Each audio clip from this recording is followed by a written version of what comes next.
What's happening, fam? Welcome back to the channel. Hope everybody is doing well. So today is June 18th. It's a really nice day. We've actually had other nice days, like I'm talking about in the 90s, but because of my work schedule, I haven't had time to pretty much do anything, like, you know, with my toys, like my fully built Subaru over there, my bike. I haven't had some time to do anything, take him out, just do anything. All I did was I had my bike on a tender, so I would just pretty much start it now and then, and everything is good.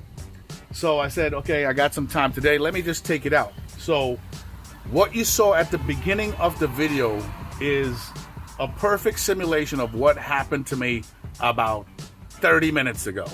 So what happened was I got on the bike in the garage, I started it, I rolled it out in neutral. And I told my daughter, I was like, all right, you know, I just took my car around the block. I was like, let me take my bike around the block. So I cleaned it down a little bit because obviously it was full of dust. Bike is idling in neutral. And I was like, all right, cool. I'm going around the block. As soon as I pressed the clutch in and put it in first, that bike lurched forward so hard because I wasn't expecting that to happen. You know, when you depress your clutch and you freaking put it in first gear, and you know, unless you start releasing it, the bike is gonna go. This thing, it felt like I was on top of a horse and not holding on, pretty much. And it felt like I freaking threw my back out, but that's pretty much what happened at the beginning of the video. So I just tried to recreate it to show you what happened. And at first, I'm starting to think like, I was like, yo, is it my stand switch that went bad? But I knew that wasn't a symptom of that switch. So I was kind of a little familiar with this because this happened with my brother a long time ago, where he didn't use his bike for a long time, and guess what? The freaking clutch pretty much got stuck together, and that's what happened here. When you don't use your bike often or for a long time, those clutch packs just get glued together. So a good way to get rid of it, okay, you'll see a lot of guys putting their bike up, like jacking up the bike so the rear wheel can be off the ground and they can, you know, run the bike and change gear and hit the brake and stuff like that. I did mine a slightly different way.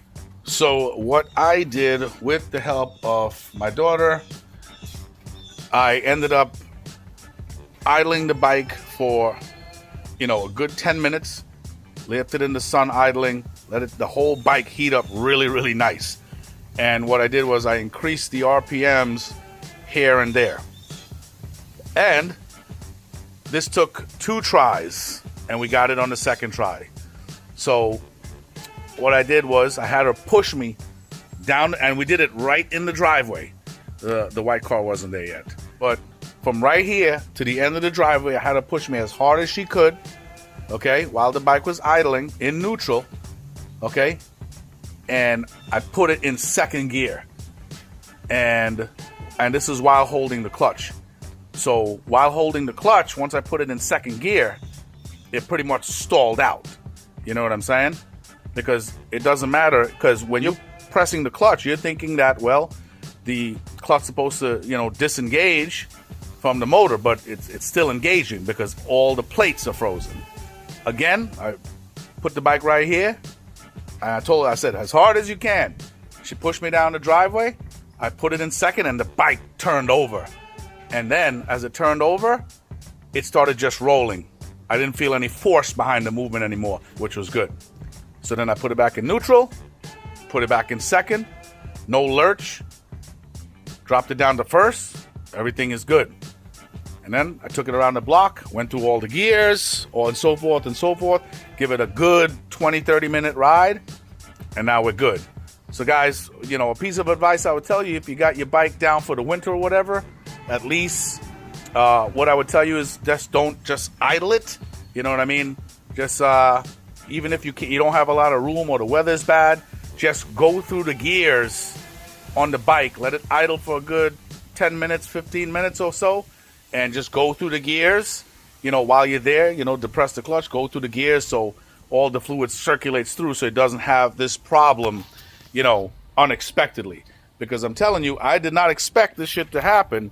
And when that bike freaking lurched forward, I'm telling you, it freaking hurt, man. It hurt a lot. You know, as I said, it just felt like you were on a horse and not holding on to anything. So pretty much this is what it is. So, you know, hopefully this helps someone.